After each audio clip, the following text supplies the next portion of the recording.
Well, once again, I want to thank you. This time not for being here. Thank you for not leaving. I really appreciate so much the opportunity to come and to share these lessons with you. These are nothing special. These are things that we see every day in the Bible. Maybe the perspective is different, but all the same, it is about the power of the gospel and what it means to our lives as we grow as disciples. And as we looked at in the last lesson, the gospel is powerful, and it can change what you might think is a lost cause. And it can have that sort of power in your life. And so what happens often is that when someone does become a Christian, I know that I certainly felt this way. There was a few months where I thought, well, okay, I'm fixed. Everything's fine. And I hadn't really dealt with all the stuff that I had led to that moment. You know, in my mind, I had been baptized, and those things have been washed away, and they just go away in the water. But they don't. Those voices still live in your mind. Those things still speak to you. And there's often this sense of you're not good enough to be here. Why are you trying? You know, you shouldn't be here because you still struggle with this. And we get involved in this sort of mindset of thinking that we're hypocritical for trying to be better, for trying to change. And I think sometimes that we miss some of the greatest opportunities. I've gone too far. We miss some of the greatest opportunities to truly let the power of the gospel shine. As Nick said, it's not a one-time thing. It's a daily thing. Yes, God saved me from my sin, but every day is another opportunity to do better. You know, and I think sometimes we disregard the fact that even the Apostle Paul had struggles. You know, I don't know what his thorn was, but it was something that bothered him and that he asked God to take from him. And what did God say? My grace is enough. Work through it. We look at Romans chapter 7, and about halfway through the chapter, we see Paul using the law as a contrast to what he's dealing with. And he uses himself as a personal example. We're going to look more at that tomorrow, but he talks about these things that he still struggles with. You know, and he goes on to say, wretched man that I am, who will save me from this body of death? That even the Apostle Paul is questioning in that moment his own example. Though he'd been saved, he's still struggling with something. And those things are temptation. See, attraction is perplexing because the power of evoking interest or pleasure or liking someone or something, it's really weird when you think about it because it's this powerful yet invisible to the eye action of being drawn towards something or someone. It's weird when you think about it. It's weird how attraction works. You can't see it. You can see the effects of it, but you can't see attraction. And human beings are strangely beautiful creatures, man.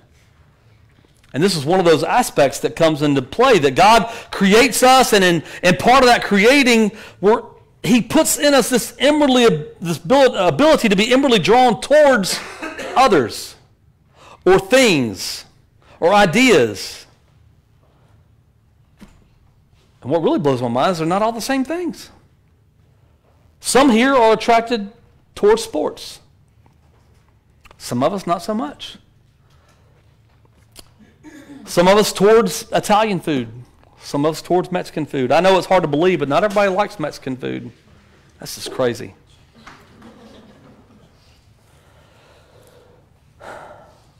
But attraction is strangely unique, as we are all in varying degrees. But here's the thing. We do share many of the same attractions. Everyone here is attracted or drawn towards God because you're here.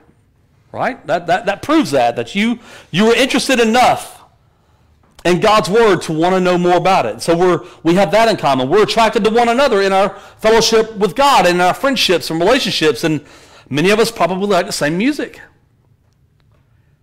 Same sports teams. Same movies. Same restaurants. And so attraction is this wonderfully human quality that in and of itself is a beautiful, beautiful thing. But like all things human, there is a dark side to every good thing. That is another one of Satan's greatest tricks, is to take things that God said were good and turn them upside down. When attraction to what God has forbidden becomes the focus of our wants, it's no longer simply attraction to something that we want, it becomes something very different. It's temptation now. It's gone from attraction to temptation. If I'm attracted to something that's good, well, then there's no temptation there. But when I'm attracted to something that's not good, I'm tempted to go outside of God's parameters. And since the beginning, Satan has set out to distort and pervert and twist everything that God said was good. Last night, we started with that. That in the beginning, God looked at all these things and he said, this is good, culminating in the creation of man. And so the use of a natural attraction to otherwise good things can make those temptations then confusing. Because sometimes it's hard to know the difference between if you're leaving God's purpose for it or yours. And so literally every good thing that can be perfectly aligned with God as a good thing can be transformed into an evil thing. That's what Satan does. For an example, food. Food is a good thing. One of the greatest things, maybe. Here's the thing. Food is essential for life. We know that. In the beginning, God said, behold, I have given you every plant yielding its seed that is on the surface of all the earth, and every tree which was the fruit of the tree yielding seed, it shall be food for you, and every moving thing that is alive shall be food for you. As with the green plant, I give all to you. What does all leave out? Now, God gave us food. He says it's good. But when we're tempted to overeat, the natural attraction to food then becomes what the Old Testament called gluttony, which is the habitual greed for food and excess for eating as defined by Webster's. And so when food becomes an idol, it's no longer good. God said it's good, but when I turn it up into something that it's not supposed to be, then it's not. What about family? We all would agree that family is a good thing. You hear often people say, well, family is first. When in reality, it should be God first, but still. We understand the priority that we have in our own lives for our families. Family is something that God had in mind for us from the beginning. God created man in his own image. In the image of God, he created him male and female. He created them. God blessed them, and God said to them, be fruitful and multiply. We talked about that last night. That from the get-go, we were never meant to be alone. And so God gave us the ability, as men and women, to sort of understand what it's like to be him and the fact that we can create people too. And as a side note, isn't it amazing that we can do that? And that we can look at passages like 1 John 4:17 that says, we love because God first loved us. We begin to understand that once we become parents, don't we? I can remember finding out that my daughter was coming, and I had this overwhelming feeling that I had never felt before. And that before she was even here, I loved her. And I had plans, and I made preparations, and I had all these things and hopes, and before she was ever even here. And when she was born, guess what? She didn't love me. I know that's hard to hear. But the truth is, babies don't love you when they're born. They don't know how. You teach them that by caring for them and providing for them and protecting them and then creating this ultimate sense of safety in their lives. And then one day, without warning, you come home from work and they throw those little arms around your neck and you just melt because they're reciprocating what you've been doing. We love because God loved first. And so we understand then, family is something that God wanted for us from the beginning, to give us an idea of what it's like to create. Psalm 127, behold, children are an inheritance from Yahweh, the fruit of the womb is a reward. Like arrows in the hand of the warrior, so are the children of one's youth. How blessed is the man who fills his quiver with them. They will not be ashamed when they speak with the enemies in the gate. Yet when our love for family is placed over or in front of our love for God, it becomes an idol as well. I know many families in this situation where they have placed the love of their family over everything and everyone else, including God. Well, we've got a softball tournament this weekend. We can't be at worship. Well, we're going on vacation, and there's not a church there, so we're just going to not do it. And you see these ideas of their being with family becoming more important than being here. And so then family becomes this issue. And Jesus said this. He said, he who loves father and mother more than me is not worthy of me, and he who loves son or daughter more than me is not worthy of me. The temptation in loving our families more than God, when we won't do what might be required in a situation where maybe correction is necessary or discipline is necessary, rather than obeying God, we disobey. And perhaps the most obvious is what Satan has done to intimacy between human beings. Remember, God said that it was good. When he said, the son shall leave father and mother and cleave to his wife, that word cleave in the original language is the word ishad. And ishad means singular yet plural. So the one flesh idea is presented there. And so obviously we understand what the one flesh relationship is. Yes, it is spiritual, it is emotional, but it is by nature physical. That when a man and woman come together and make a vow of fidelity to one another, they have entered into the covenant of marriage, and God said that was good. Intimacy between husbands and wives is a good thing. God said it was good.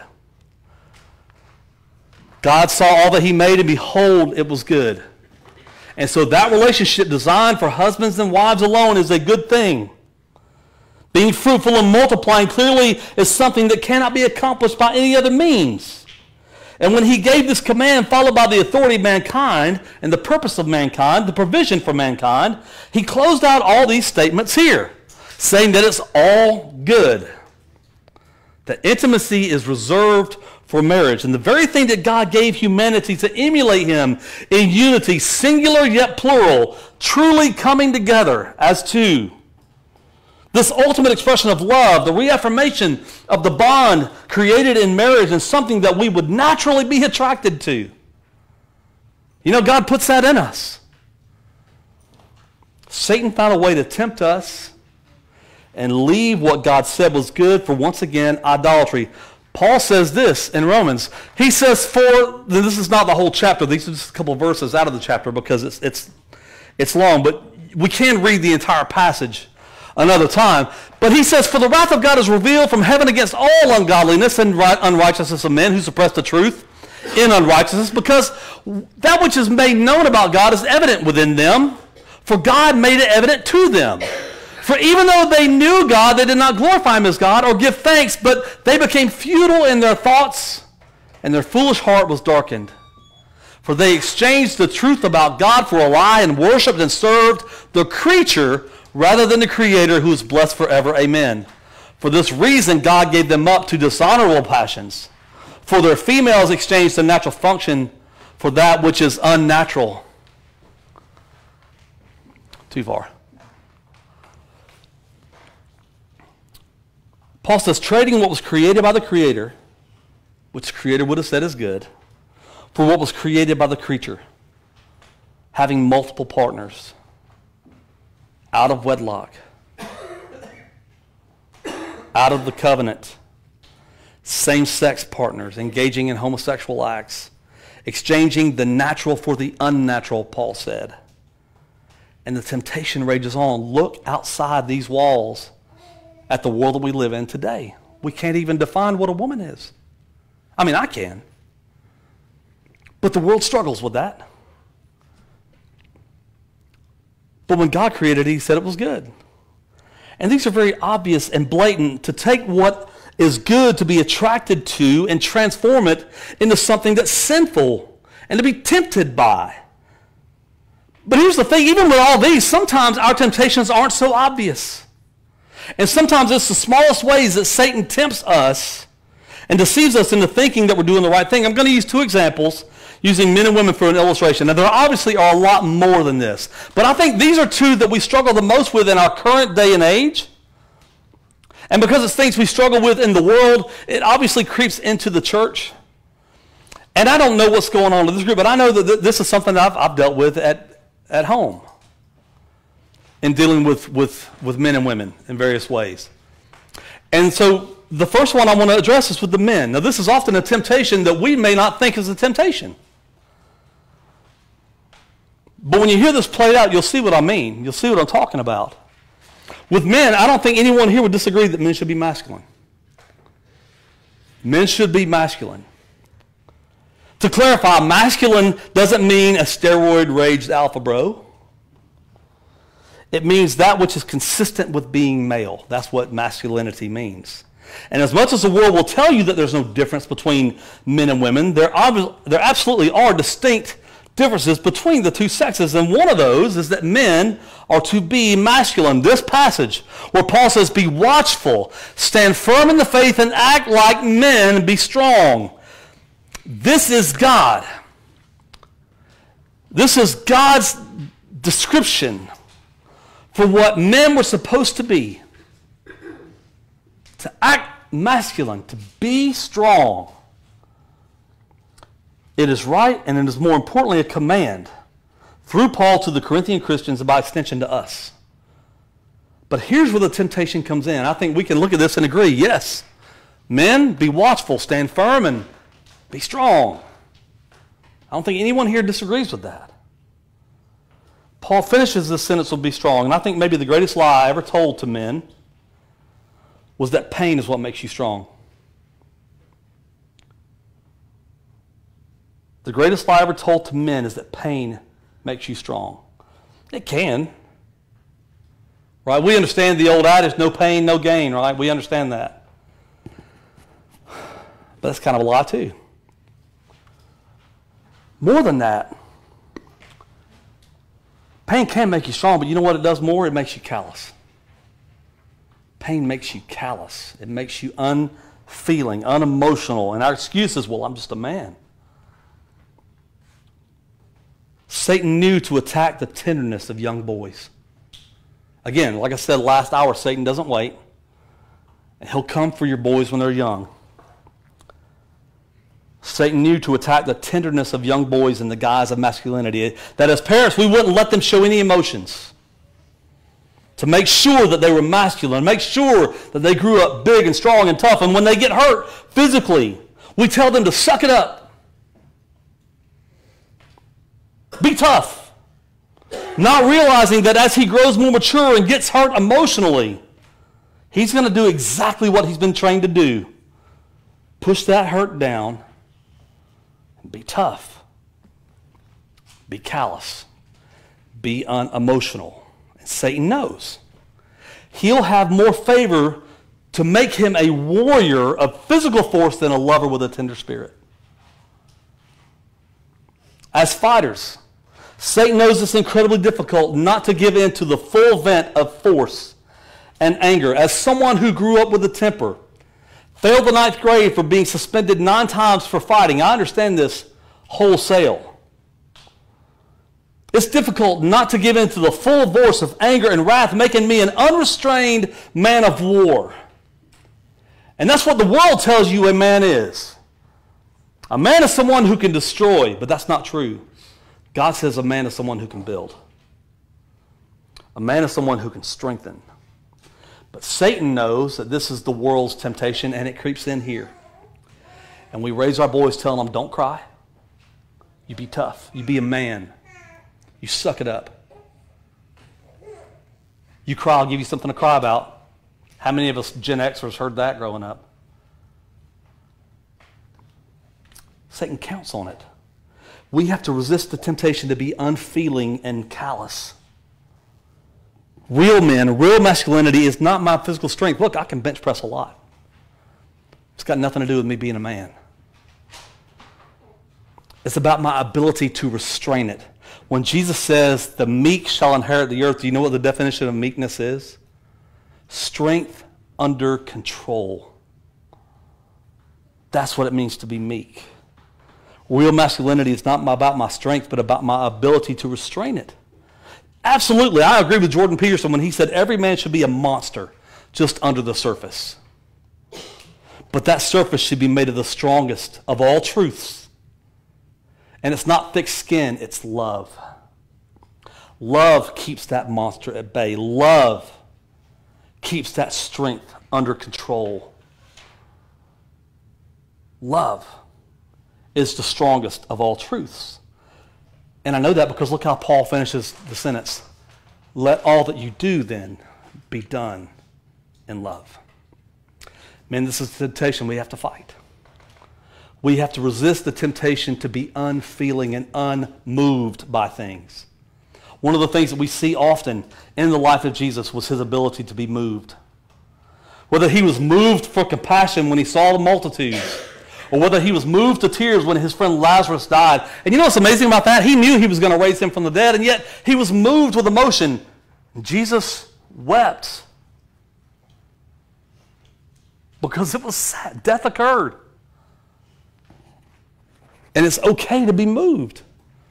I dare say Jesus was the strongest man that ever walked the earth. And yet he didn't let it make him callous.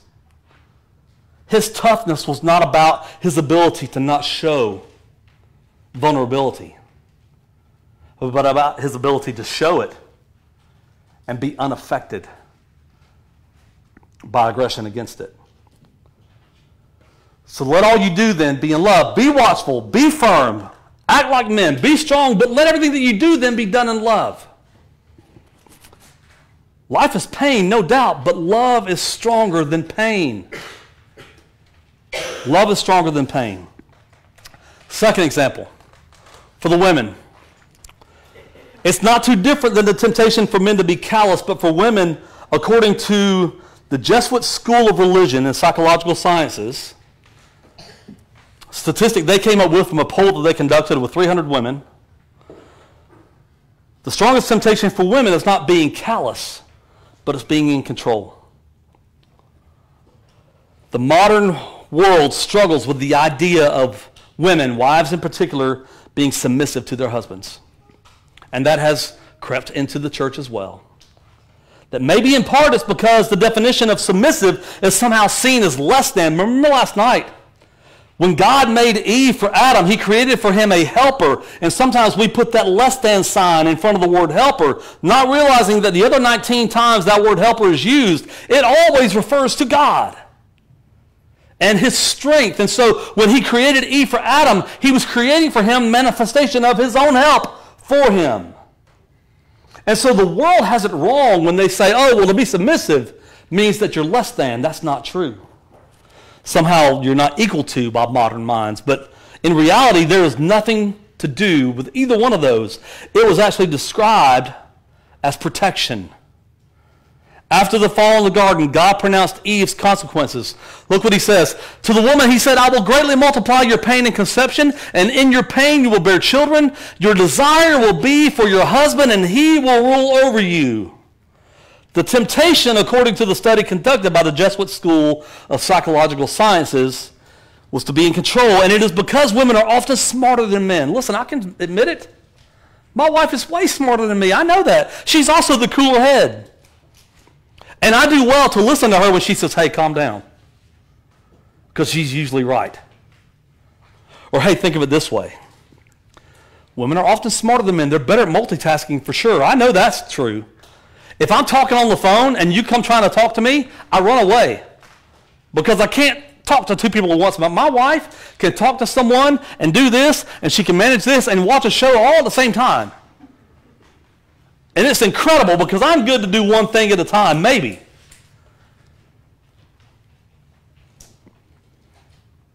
She does things more efficiently than I do. And so I've learned in 28 years of marriage that if I really don't want to do something, I just mess it up and she takes it away from me. I just told my secret, but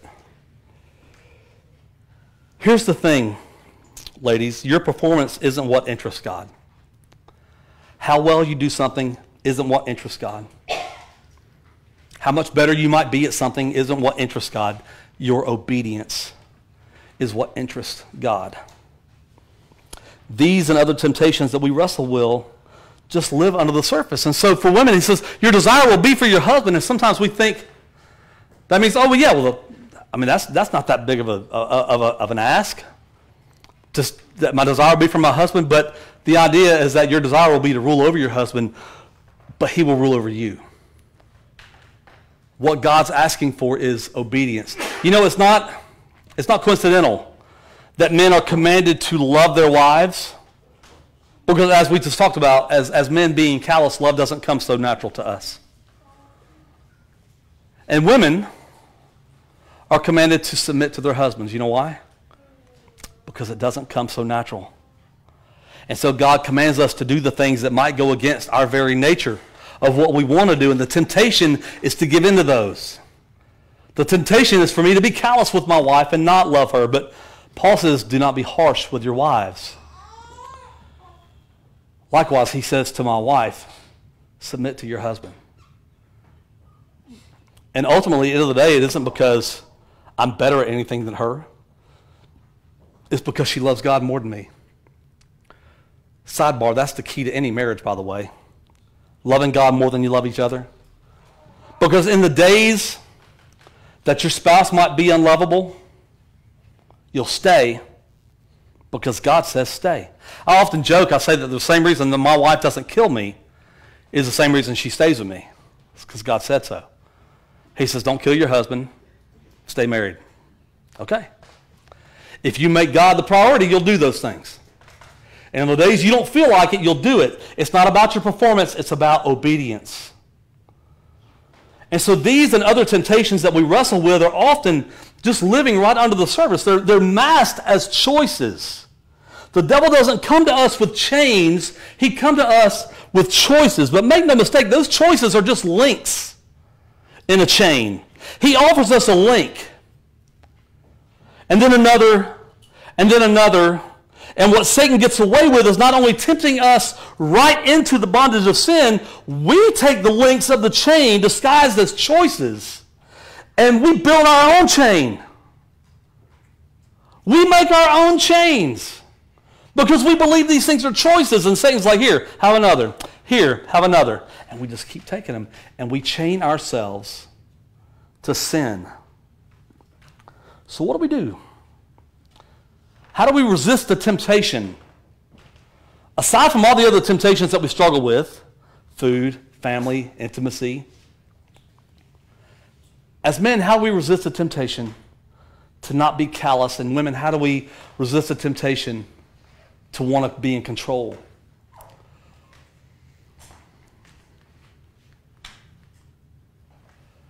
Oh, stay back. Stay there. James, the brother of the Lord, said it this way. He says, blessed is a man, and in this case you could also say woman.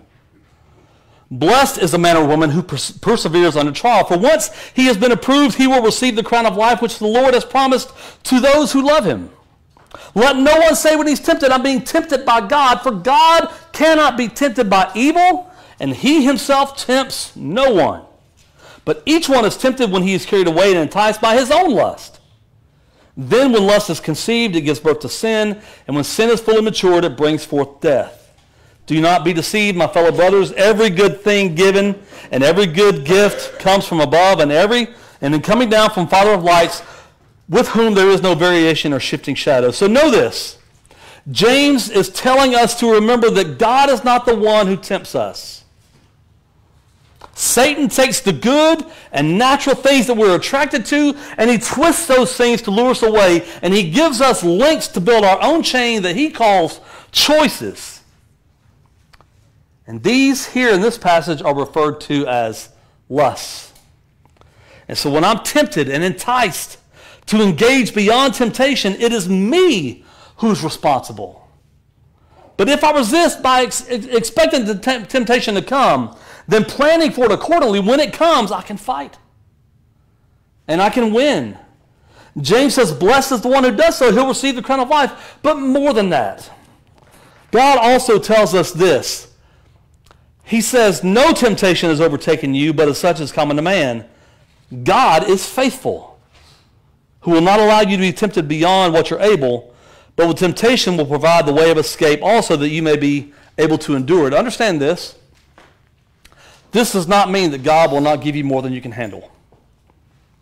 I think that's one of the greatest lies that Satan has ever told, is that God won't give you more than you can handle. It sounds good. It makes a great bumper sticker. But it's not true. God will load you up.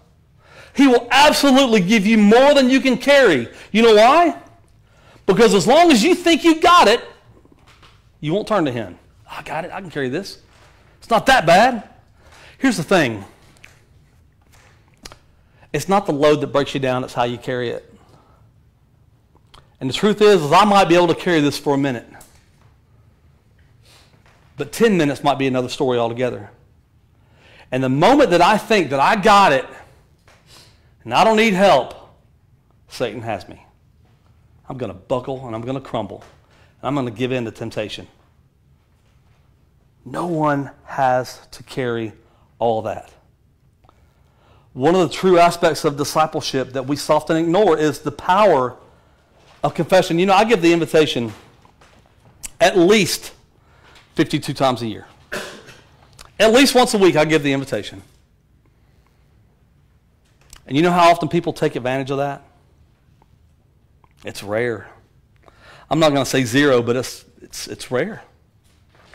It's rare that people ever take advantage of the opportunity to come before the congregation and ask for help. James goes on to say in the passage we're just reading from, well, not in that passage, but later on in the book, he says that the power of a righteous man in his prayer has great power in its working. If the prayer of one righteous person can avail much, like James says, how much more if 50 people prayed for me? Why would I not want that? Why would I not take advantage of an opportunity to go and ask for help and get it? You know, one of the most powerful things that ever happened, I was preaching a meeting in Chillicothe, Ohio, and the church up there, they do things a little different. Still faithful, but they just do things that we don't do in Alabama. And one of the things that they did, they didn't have announcements at the end of the service. The preacher there would get up and he would ask, does anybody here have a victory they'd like to celebrate? And I remember he asked the church this, and this woman raised her hand. She says, yep. She goes, I'm sober 7 months yesterday. I'm beating it.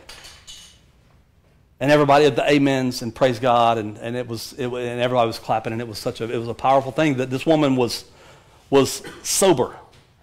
She had beat it 7 months straight and not given in to temptation to engage in addiction. And then he said, does anybody here have any struggles they need help with? And this guy raises his hand and he stands up and he says, man, he goes, you guys know what I'm dealing with. He said, I just can't quit pornography, and I try and I keep giving in and I keep failing, and I'm so ashamed and I'm so embarrassed, and I just need your prayers. I need your prayers that I will be able to overcome this horrible addiction to pornography. Now, first of all, in Alabama, nobody's ever going to admit that in public. And here this man stood up in front of the whole congregation and admitted to a struggle with pornography. And then more than that, he asked for prayers, and you know what they did? Gives me goosebumps to even think about it. The whole congregation came over and they put their hands on this man. And Dan raised his hand and he prayed over this man, and the whole group prayed for this man right then. And I thought to myself, man, I was like, why don't we do that where I'm at? Why don't we do that ever? Why don't we take advantage of that? It's because the trouble with confession is that we don't do it. That's the problem with confession. We don't do it. We don't take advantage of those opportunities to confess our sins, our temptations, our struggles, whatever your battles, however you want to word it. Maybe even your attractions. When you don't confess those things, they just stay down. But eventually they find a voice, don't they? I think that's why we struggle with silence. Anybody here sleep with a fan on? Sound machine? You get up in the morning, first thing you do is turn on the TV. Not because you're going to watch it, you just need some noise in the room. We're so uncomfortable with silence. If I were to get up here to start a lesson, and for 60 seconds I didn't say anything, I just looked at you without saying anything, you'd be uncomfortable, wouldn't you? You'd start to wonder, what is this dude doing? Silence makes us so uncomfortable, and it's because those things we push down find a voice. I think that's why God says, be still and know that I'm God. Be still. When my kids were little, that's what I would say. If I'm trying to get their attention, if I'm trying to talk to them and share with them something really important, what I'll do, hey, be still. Look at me. Listen to me. Used to bewilder me. My dad, when I was little, before GPS, my dad would have a map. Who remembers those days? And he would always yell to the back of the car, me and my brother, y'all be quiet so I can read this map. And I was like, use your ears to read the map? Silence brings us into focus. And we don't like silence because those things come to focus. Those temptations, those struggles, those attractions, whatever they are, man, they're real. And we have to deal with them. Even as mature disciples, we still struggle. God is faithful to give us a way out, and sometimes that way is right here with your people. And that's what discipleship looks like. Being real, sharing your temptations, confessing one to another so you can pray for one another, because the prayer of the righteous avails much. Amen? Thank you so much for giving me your attention once again. I think we're just about to the end of this also, and we're going to break for lunch.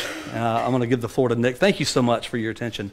I hope that, if nothing else, I'm giving you something to think about in regards to discipleship and the power of the gospel this weekend. And I can't wait to get back here for lunch and share with you the final lesson for today, and then talk through some questions that you might have. I hope that you have some, and we can talk through those things. It's okay to talk here. This is, to use the world's term, this is a safe space.